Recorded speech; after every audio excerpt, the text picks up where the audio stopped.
Okay, now friends, welcome back to my YouTube channel. So today the best online classes, and today we are going to study about the solar system and what we are going to study here. And these all are summarized here, and you can see the main solar bodies. तो main solar bodies देखेंगे. Main solar body का solar system जो है, जिसको आप हिंदी में कह सकते हैं, क्या कह सकते हैं? सौरमंडल. क्या कह सकते हैं? सौरमंडल. देखिए फ्रेंड्स, हमारे सौरमंडल में क्या क्या है? तो sun, planets, moon and star. ये हमारे क्या है? सौरमंडल में क्या क्या है? Sun, planets, moon and star. Sir आप जानते हैं कि जितने भी प्लेनेट हैं, जितने भी प्लेनेट होते हैं, तो the all planets revolve the sun. जितने भी प्लेनेट होते हैं वो सब किसकी परिक्रमा करते हैं? सन की. और जो मून होता है, द मून किसकी परिक्रमा करता है? प्लेनेट की, जिसको हम यहाँ पर कह देंगे सैटेलाइट. क्या कह देंगे? सैटेलाइट. और फिर उसके बाद स्टार आता है. तो आप जानते हैं कि जो हमारा सन है, तो सन भी हमारा क्या है? स्टार. सन हमारा क्या है? स्टार. तो सन हमारे स्टार में क्या होना चाहिए? तो आप जानते हैं कि इट हैज हीट, या इट वुड कह दीजिए, इट वुड हैव क्या होना चाहिए? तो लाइट एंड हीट. तो स्टार के पास दो चीज होना चाहिए, लाइट और हीट. स्टार के पास क्या होना चाहिए? लाइट एंड हीट होना चाहिए. और सन भी हमारा क्या है? स्टार ही है. और देखिए भाई कि प्लेनेट कितने हैं. आप जानते हैं कि प्लेनेट हमारे 8 होते हैं. तो हमें यहाँ के मरकरी, वीनस और Mars, Jupiter, Saturn and Uranus. अब फ्रेंड्स इतनी जानेंगे कि मरकरी को हम बुध कहते हैं, वीनस शुक्र एंड और पृथ्वी को क्या कहेंगे? और क्या कहते हैं? पृथ्वी. मार्स को मंगल, जुपिटर को बृहस्पति, सैटर्न को शनि, यूरेनस को, नेपच्यून को. फ्रेंड देखेंगे कि सन के पास, सन के करीब, सबसे करीब में कौन सा प्लेनेट है? आप देख सकते हैं सन के सबसे करीब में कौन सा प्लेनेट? उसके बाद after that okay.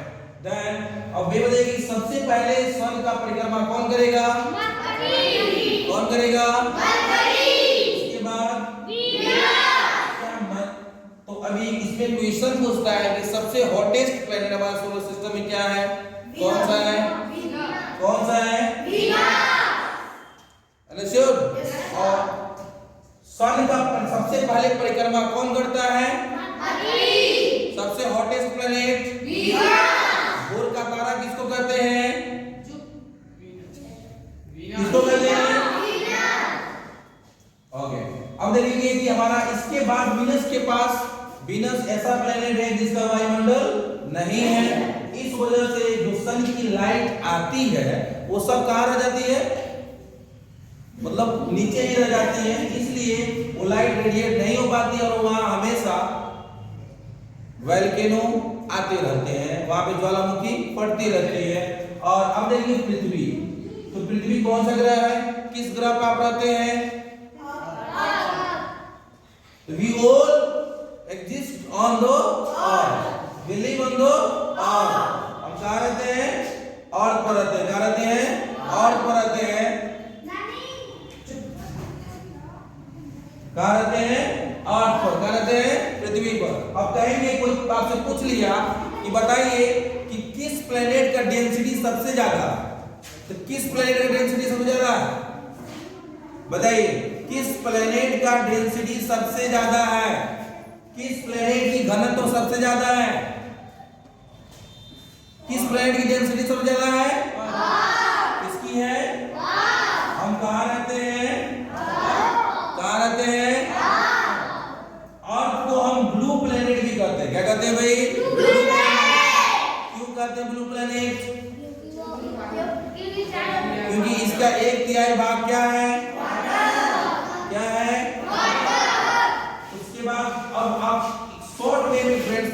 जानेंगे इन सब जो है प्लेनेट के बारे में।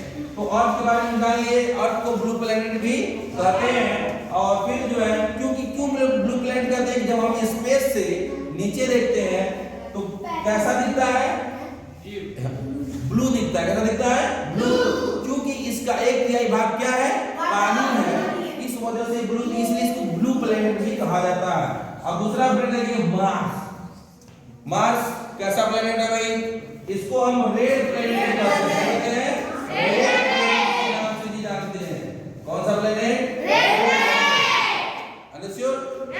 और क्योंकि रेड प्लेनेट क्यों कहते हैं, क्योंकि यहाँ पे जो इसकी मिट्टियां पाई जाती है वे कैसी होती हैं, the soil which we found on the Mars what is red। जो soil हम मार्स पे पाते हैं कैसी होती है, red। उसके बाद देखेंगे फ्रेंड्स कौन सा आएगा, जुपिटर। कौन आएगा, जुपिटर। जुपिटर हमारा क्या है, सोलर सिस्टम का सबसे बड़ा प्लेनेट माना जाता है। The largest planet of solar system is Jupiter। Yeah, the Jupiter is the largest planet of solar system। Okay। उसके बाद सेटर्न। तो फ्रेंड देखेंगे सेटर्न के पास सबसे ज्यादा सैटेलाइट है। तो किसके पास सबसे ज्यादा सैटेलाइट है, सेटर्न। किसकी घनत्व तो सबसे कम है, सेटर्न। किसकी घनत्व सबसे कम है, सेटर्न। हाँ, इसको आप चाहिएगा तो पानी में भी तैर सकता है, घनत्व इसकी बहुत कम है। ठीक है। उसके बाद यूरेनस, उसके बाद चलिए अब इसको देखेंगे। तो आप बताइए कि सबसे पहले सबसे बाद में कौन सूर्य की परिक्रमा करेगा, सबसे दूर पे है ना। यहाँ पे आपको बता चुके हैं कि 145 इयर्स लगभग इसको लग जाते हैं वहां पे। ठीक है। तो ये भी आपको बताएं कि जब कोई भी प्लेनेट सन का एक बार ऑर्बिट कर लेता है, एक बार परिक्रमा कर लेता है, तो उस समय क्या बोलते हैं उसको, वहां पे क्या होता है, 1 साल उसको बोलते हैं। क्या बोलते हैं, 1 साल। अब जो है नेपच्यून को सन की परिक्रमा करने में 145 इयर्स लग जाता है। ठीक है। तो यहाँ पर 1 साल इतने साल के बराबर होता है। ठीक है। अब देखेंगे यहाँ पे कि वीनस क्या होता है, एक ऐसा प्लेनेट है, वीनस एक ऐसा प्लेनेट है,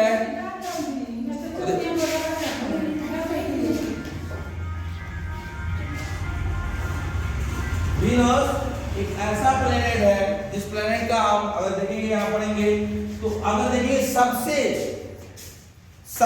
घूर्णन होता है ना, घूर्णन, तो हमारी पृथ्वी क्या करती है, इसमें 2 मूवमेंट होते हैं, एक रिवोल्यूशनल मूवमेंट होता है, एक जो है रोटेशनल होता है। तो rotational movement of earth, due to the rotational movement of earth we experience day and night, we experience day and night.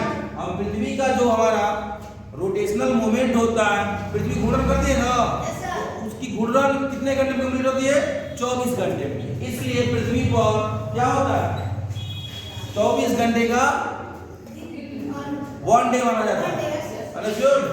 और लेकिन वीनस क्या करता है, लगभग इसको 200 लगभग अबाउट 240 डेज इसको क्या करना है, रोटेशन में लग जाता है। और इतना ही समय में यह सूर्य की परिक्रमा भी कर लेता है। बताइए कि सबसे धीमा रोटेशन कौन करता है, इसको हम कोडियावा प्लेनेट भी कहते हैं। ठीक है, समझ गए आप इतना। Okay friend, now thank you.